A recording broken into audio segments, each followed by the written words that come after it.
I discovered her affair with her young boss. Otherwise, she could have continued it. Well, let's go to the story and see what happened in the life of her and the young boss. When I regained some semblance of consciousness, the room was full of bright lights and I sensed people pulling and tugging on my body, but I felt no pain, just a mental awareness. Am I dead? Is this what death feels like? I sensed wires and tubes everywhere. I was kept in a medically induced coma for 3 days. I opened my eyes and my family was surrounding the bed. My wife Helen, next to me on my right, and my 5 children surrounding the bed. At this point, I had little memory of what happened or why I was in the hospital while loving wife looked at me and said, "Dear, you have scared us this time, but you are going to be okay now." I looked at Helen and asked what happened. One of the stents that was inserted when you had your triple bypass surgery failed. It was the graft that needed a stent. A month later, it was just too weak and collapsed around the stent, which in turn stopped the blood flow. Suddenly, parts of my memory returned. The previous year, after my annual checkup, my doctor found blockages near my heart and ordered immediate triple bypass surgery. This procedure is open heart surgery and very complicated. Vessels were harvested from other parts of my body and replaced the damaged or blocked blood vessels. About a month after the surgery, further tests revealed one graft did not take as well as the other two, and a stent was put in to strengthen. Until now, we thought everything was okay because of the complications. I was off work for almost 6 months. I followed my doctor's instructions to the letter. Lost weight, joined a gym for exercise, and was very careful about what I ate and drank. Helen, my wife, was my biggest supporter and was right there with me throughout. When I exercised, she did as well and even eat what I ate. My weight dropped 40 pounds within the next 6 months, and Helen lost 20 pounds while firming up her now trim 49-year-old body. She looked as good as she did when we married, and there was not a wrinkle or ounce of fat in sight. Update: I met Helen in college. She was a freshman and only 18 while I was a 20-year-old junior. Within a few weeks, we were dating exclusively. The next year, we found an apartment and moved in together. I was to graduate that year while Helen would be entering her 3rd year of college. I convinced my parents that I needed an MBA to land a good job, and they quickly agreed. That kept Helen and me together until she got her degree. And by then I had completed my master's. So on a warm June day following our graduation, Helen and I were married. We had the perfect marriage. We did everything together, and not just because of the same interests, but because we wanted to be together. Something called love. I believe 5 kids came along within the first 7 years, and finally, after the last one, I got a little snip. We have always been very family-oriented and our children were as devoted to us as we were to them. Family life with 5 kids, 3 girls and 2 boys kept us busy, and we worked very hard to stay out of debt. One of us was always taking one or all of them somewhere. We kept them involved with karate, judo, ballet, dance, piano, baseball, soccer or something else. They weren't all athletes, but did enjoy participating and learned many valuable life lessons during the process. Before we knew it, they were off to college, one after the other. Then in the same process, were married. Helen and I assumed all the college loans as well as marriage costs because we wanted to give our kids the best start possible without loans over their heads. We had saved for all this, but boy, did I feel broke and would be in debt for another 10 years. But Helen and I were still young and had many more years to work and save for our retirement. We didn't regret a penny we spent on the kids' education or marriage. It was money well invested. And even though I realized we missed vacations to exotic places like the Caribbean and Europe, I never regretted the money we spent ensuring our kids got the right start in life. After my dad had retired, I took over his large insurance business in Plano, Texas. We had 3 brokers and 2 office staff and they were kept very busy. Helen waited until our youngest was in school and then went to work for a pharmaceutical company in Dallas. She was a sales rep and had to visit doctors' offices in the area promoting new drugs and giving them samples to pass on to patients. Helen was very much an extrovert and was perfect for the job. Helen's looks didn't hurt her job either. She is 5'9". Her weight before working out with me was about 140, and I thought that looked good on her. But after diet and working out, she got herself down to her college weight of 120. Our love life has always been full and completely satisfying. We have tried everything together and are always open to new ideas from the other. Neither of us has felt the need to stray, and we have never even had a chat about what it might be like. I am not a jealous man and sometimes allow others to dance with Helen when the opportunity arose. Helen never permitted any of these men to have roving hands. We are big into dancing, but we do accompany Christmas parties or other business-related events. My name is Edward, but most call me Ed. Unlike Helen, I have changed over the years. My hair is quickly turning gray. I have gained weight and allowed myself to get out of shape through exercise and diet. I now have a new body. Now, does that make me a bad husband? Not at all. I think of myself as a romantic and a very committed soulmate to Helen. We have romantic nights out every Friday or so. She has fresh flowers delivered to her office every week, and our love life was simply amazing. Now, because of my heart issues, our love life has slackened off, but I try to ensure Helen is kept satisfied. Helen and I both work hard to make our marriage work, and I think we do a great job. Simply put, we have a wonderful life together, sharing our love for each other. After my family had left, I discovered I was in ICU and would spend several days there. The doctors were very concerned about brain damage and wanted me kept under constant surveillance. I didn't understand what brain damage had to do with my heart, but I was far too weak to either ask or argue. My family returned that night and spent a couple of hours with me. Helen would look at me and I could see the sadness in her eyes. I told her I was going to be okay and there was no need to be sad. She remained silent. The next morning I was visited by a police officer. I asked him if I had broken the law. He looked at me and laughed. No, he didn't break any law. I was the first person on the scene after you triggered the alarm. You obviously played a large part in saving my life. I will forever be in your debt. No, it's just part of my job. I was glad I was nearby and was able to get there as soon as I did. I have little memory. So can you tell me exactly what happened? Well, I can tell you what I know, and you may have to fill in the spaces. Around 2 a.m. last Friday night, I received notification of an alarm coming from your house. I was on scene within minutes and waiting for backup, as we thought there was a burglar inside that had tripped the alarm. The alarm company tried calling you first on your house phone, then your cell phone, then your wife's cell phone. Only your wife answered, but she was in Denver and had no clue what was going on, but said you should be in the house and referred us back to you. I then started walking around the house and looking for evidence of a break-in. I could not find any proof of a break-in, so using my flashlight, I began looking in the windows.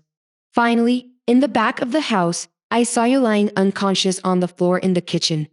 I had to break the door to gain entry, and upon a quick examination, I thought you likely had a heart attack. I immediately called for emergency services and began giving you CPR. The fire department was first on the scene and they are all trained MDs, so I let them take over treatment. Finally, an ambulance arrived and you were rushed here to the hospital for treatment. I notified my office that I had had to break your back door to enter your house, and since your wife was in Denver and you were in the hospital, I was told to remain at the house until the door could be secured. A carpenter was called to nail plywood across the door to secure it. I also called the alarm company to silence the alarm. Before leaving the house, I tried to clean up the kitchen. The MD and ambulance crew had left it a bit and tight amongst the mess. I found your cell phone, which I am returning to you now. And that is all I know. Update 1 from what the officer told me. I was able to fill in some of the holes in the story. I remember waking up with severe chest pains. I got up to get a drink of water and take an aspirin, but only got as far as the refrigerator before collapsing against the panel, for the alarm was right next to me and I somehow found the strength to press the panic button. I dropped to my knees knowing I was in serious trouble and wanting to see my wife. I managed to say, "Hey Siri, FaceTime Helen." A few seconds later, and dressed, Helen appeared, asking what was wrong. But by then the alarm was blaring and I could neither hear nor respond. She was obviously undressed. Sleeping in the undressed is in an uncommon way for her to sleep with the hand that appeared on her shoulder should not have been there. That is when I passed out and would have died had it not been for the perseverance of the deputy. Late that afternoon I finally saw the heart doctor. And you may be the luckiest man I have ever treated. I didn't know how to respond to that, so I just asked why in any medical world you should not have survived. I don't know how long you were on the floor before that deputy found you, but when he got to you, I think you had stopped breathing. I have no clue how long your brain had been denied oxygen, but it was certainly long enough to possibly cause damage, which is why we had to keep you in a coma for 3 days. He began CPR long enough to keep you going until the fire department arrived and took over. The ambulance crew thought they lost you twice on the way to the hospital. Once they had to stop the ambulance and both team members had to perform CPR before they could continue. It was touch and go even after you got to the hospital. That graft that was inserted last year just wore out.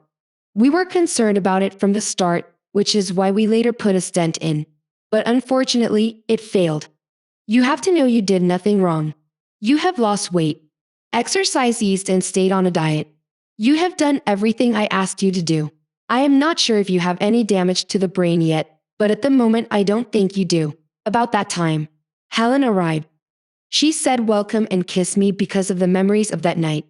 I was absolutely heartbroken. My loving wife of 30 years had cheated on me. I realized I was in no shape to either confront her or discuss the matter, so I just acted like it was hard for me to talk. I did realize at some point there would have to be a discussion, but how could I prevent myself from saying that I knew of her cheating? Was it an affair? I didn't know. I was in the hospital for a total of 3 weeks before being released. I was instructed to take it easy at home, not lift anything over 5 pounds and no sex. Avoiding a sexual relationship wasn't hard because I wasn't sure I would ever be able to have a sexual relationship again with Helen. They say time heals all wounds, but not for me. My heart was healing, but not my heartache.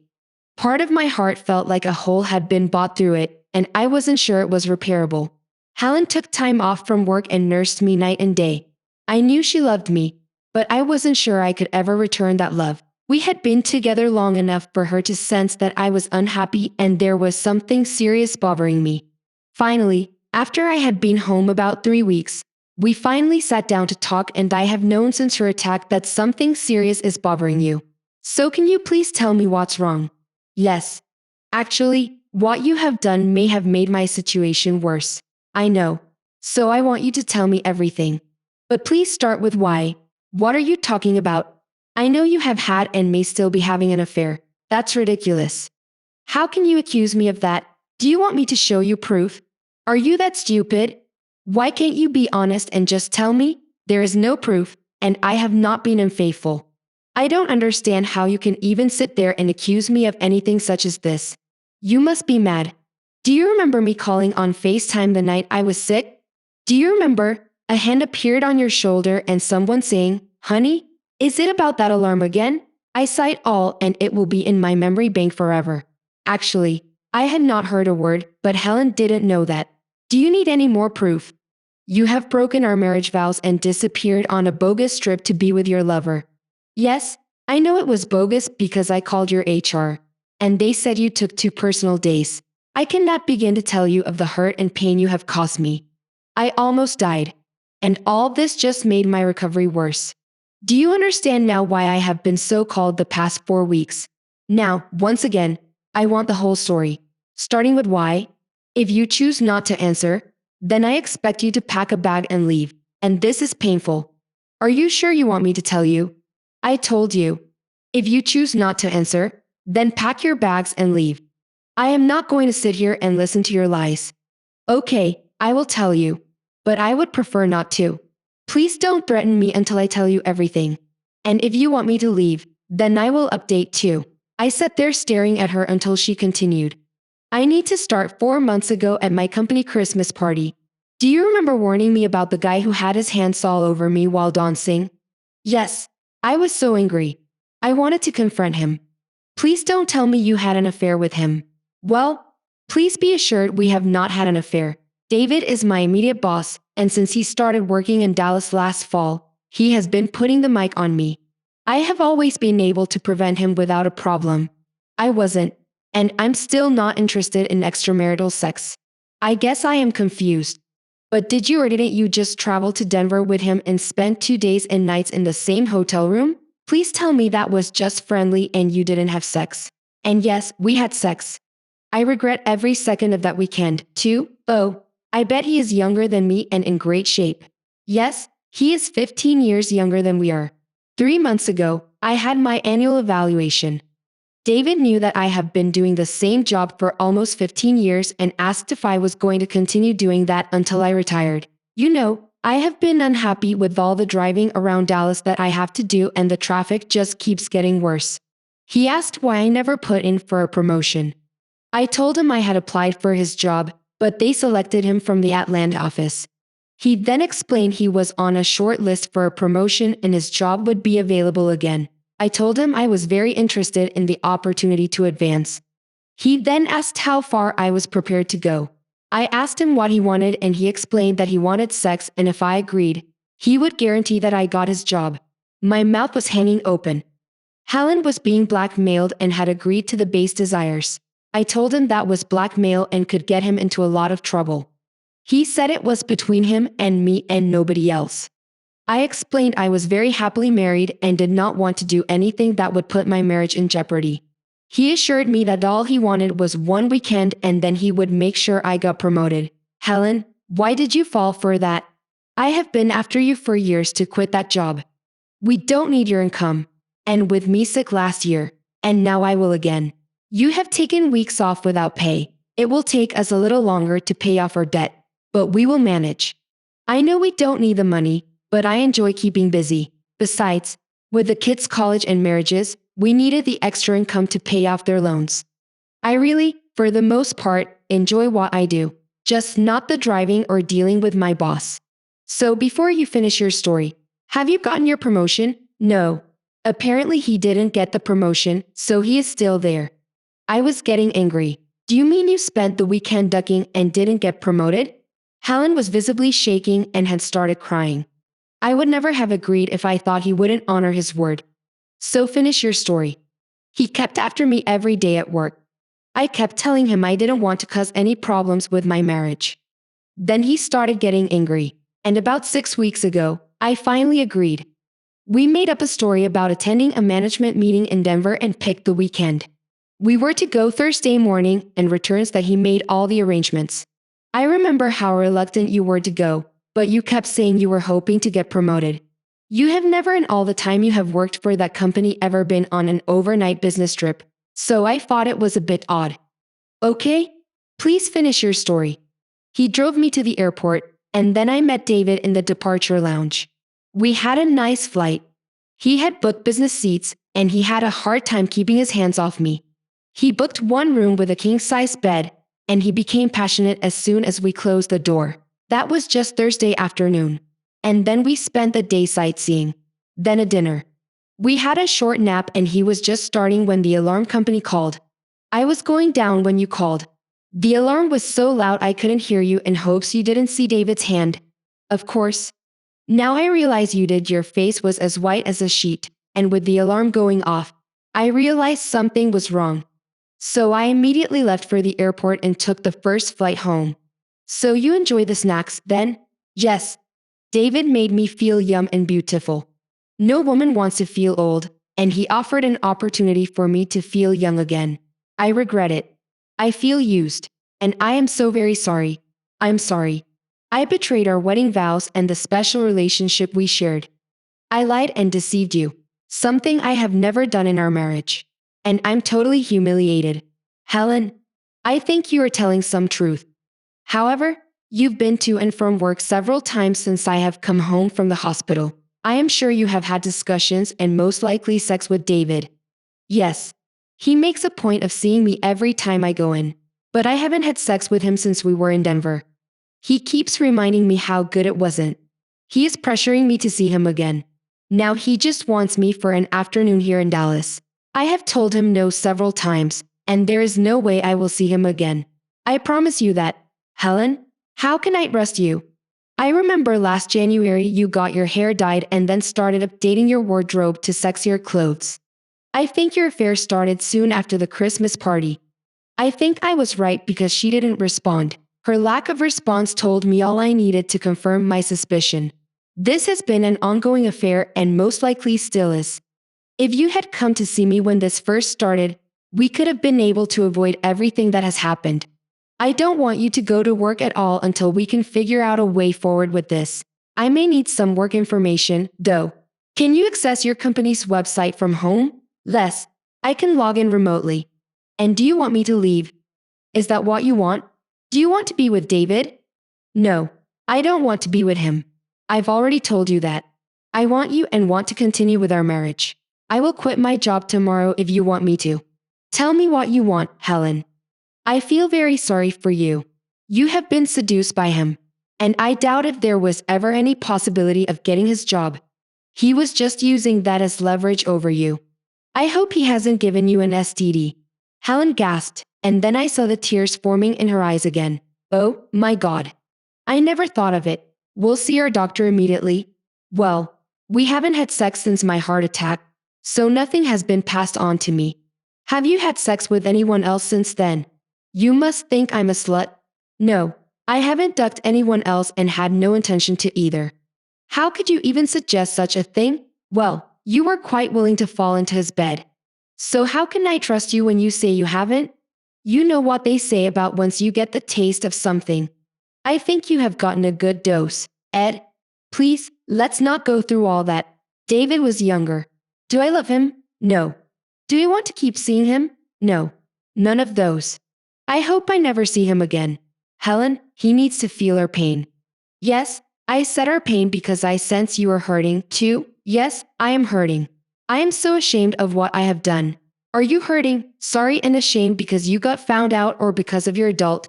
I am sorry we got found out. I thought if you never knew, our marriage would remain perfect as it was before my affair.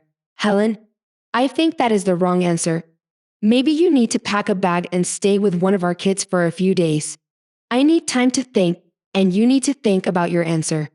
Just remember, there is a consequence for every action. Also, stay away from work, and in particular, that best. I got up and went into my computer room and hung around the living room for a few minutes, then packed a bag and left. Update 3 left. Update 3. In my line of business, we have lots of resources available.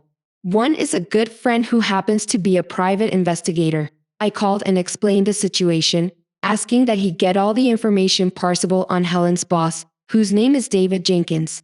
Also, I told him I needed Helen, followed for a few days.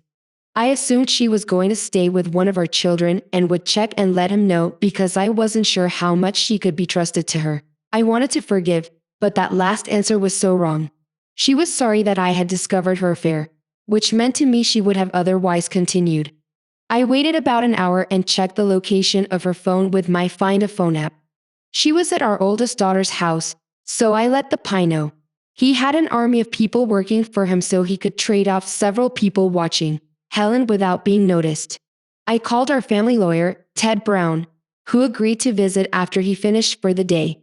We often played golf together and shared a lot of gossip over a six-pack. I had a cold one waiting for him when he arrived. I told him that I just needed advice and explained the entire story. Ted immediately said several crimes had occurred. First, Helen's boss, David, used extortion through coercion to blackmail Helen to have sex in return for a promotion. He was sure the company, as large as it is, would have a strong code of conduct for employees. He also thought there would be a morality clause buried in the code of conduct. Finally, he said Helen was a victim of sexual harassment. Furthermore, having said all that, without proof, it was just Helen's word against Jenkins. So I felt back at square one. I told him to give me a few days to work on this and I would come back to him. Ted said, "Give me proof," and we have them nailed to the wall, but we had to follow procedures. He asked if I was going to divorce Helen. Not today, maybe tomorrow. I would feel differently, but not today. I was still taking a lot of meds and went to bed early. I needed the sleep as the day had been very stressful, but sleep came hard. What was I going to do with my wife? Perfectly with her, not me. I thought to myself that she had not told me the truth about her affair. My daughter called early the next morning. "Dad, what have you done to Mom?" "Honey, I haven't done a thing to her." "What did she tell you?" "Not a lot. She cried all night." "She is a mess. Where is she?" "Mom said she was going to work." "I had expressly asked her not to do that." "Okay. Call me when she returns." She said she was going to spend tonight with a girlfriend, so she took her suitcase. I need to go. I will talk to you later. Bye, Dad. Bye, baby. Thinking I needed to be proactive, I called Helen. Helen, how are you feeling today? Well, not very good, good. I've just left Karen's house. I know. She called me and said you were going to work. I don't know where I am going. I just couldn't stay with Karen again tonight. Come home, then. Are you sure? Yes. I will put a pot of coffee on. I'll be there in 20 minutes. And she disconnected the call. I was so afraid she was going to see her lover again. I quickly called my friend. Hey, it said, do you have anything for me? We have been following your wife, and I thought she was heading for David Jenkins' apartment, but she has turned around now. There is a lot of information out there on David Jenkins, and we're separating the good from the bad. We'll get that report to you later today. Do you want us to keep surveillance on your wife? Yes, at least for the next 4 or 5 days. I was sitting in the kitchen when Helen arrived. Grab a cup of coffee, Ed. I am so sorry for what was said yesterday. I didn't want the affair discovered because of the way it would affect our marriage. Not that I wanted to continue playing with David. She took a sip of coffee, then continued. I am sorry, because I committed adultery and broke our wedding vows.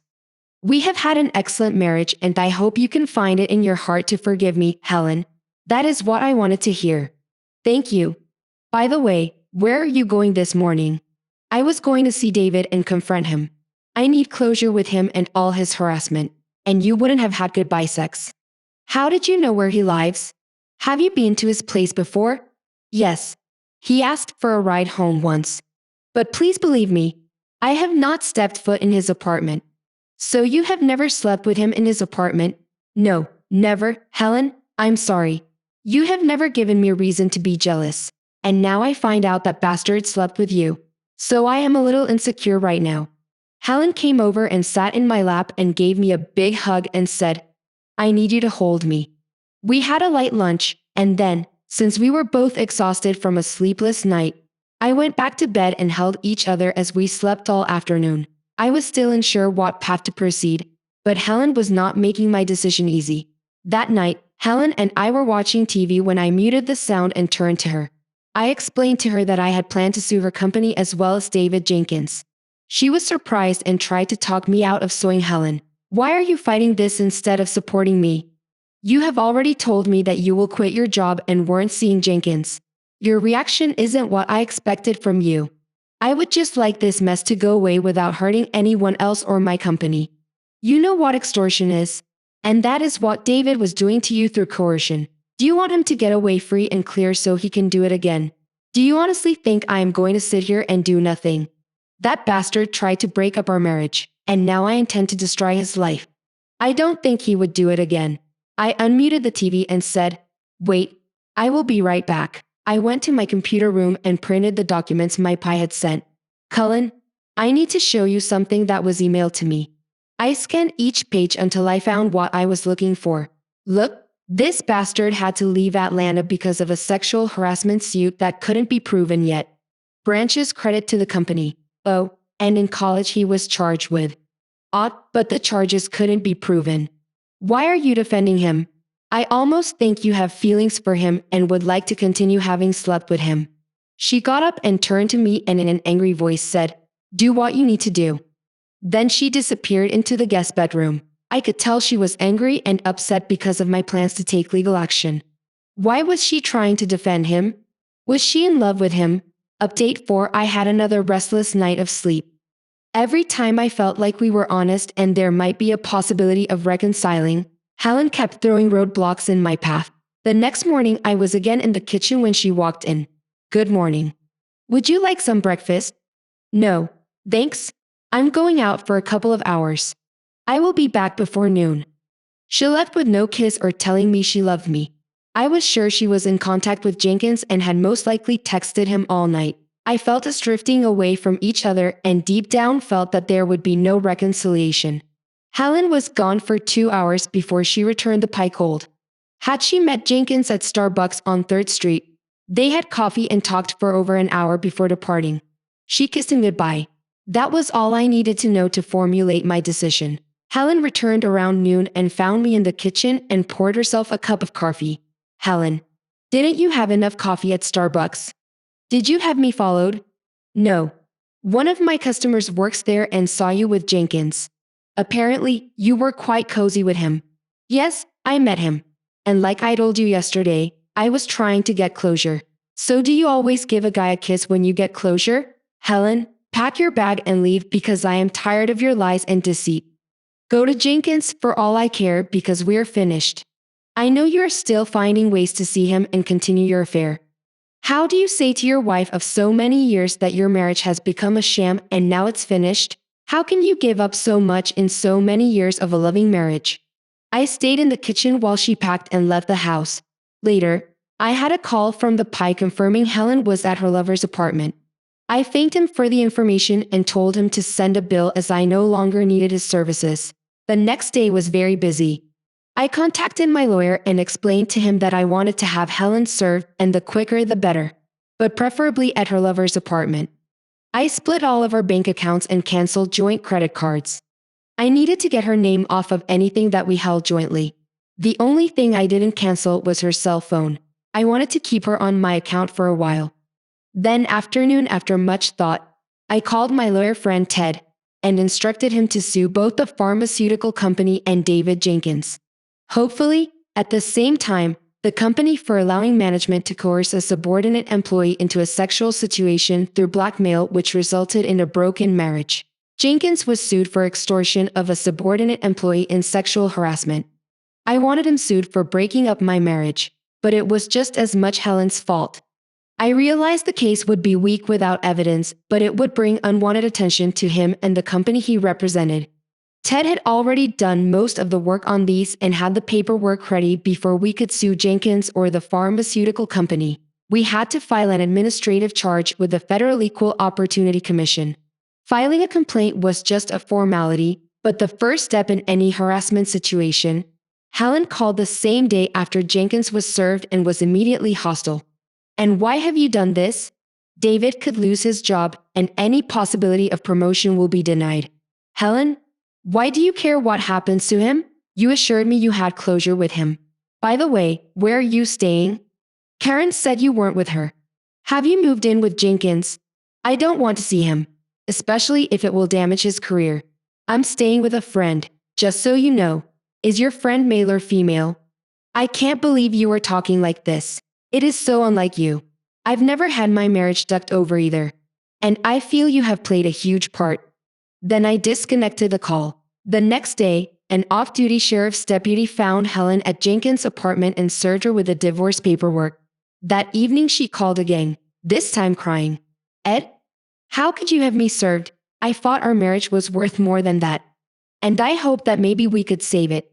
We had a great marriage till you let that bastard seduce you. I have mattered little in your life the past few months.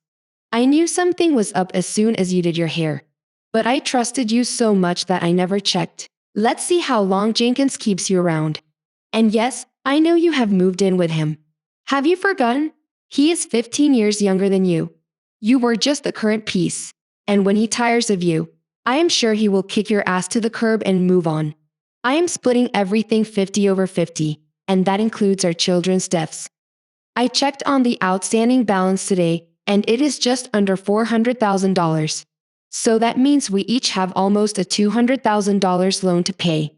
I don't know how you will support your lover when he loses his job and pay off the loan as well. But that is your problem. You need to get a lawyer. And I warn you that if you fight the divorce, I will become a monster. I have videos that I will send to everyone that we know. I didn't have any videos, but she didn't know that. The next day I officially quit my job from the insurance business. I did not want to have a job or income during the divorce proceedings. This was a family business, so I could always return because of my sickness.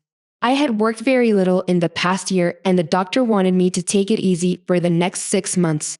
I was bewildered by Helen.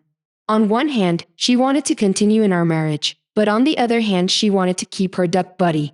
Ted called and announced the pharmaceutical company had responded to our case against them. They were caught off guard with the lawsuit and it suspended Jenkins pending an internal investigation. Ted had asked them how many sexual harassment cases it would take to have him terminated. Apparently, the Dallas office was unaware of the problem that caused him to leave the Atlanta office. We definitely got their attention, and they indicated their desire to settle out of court.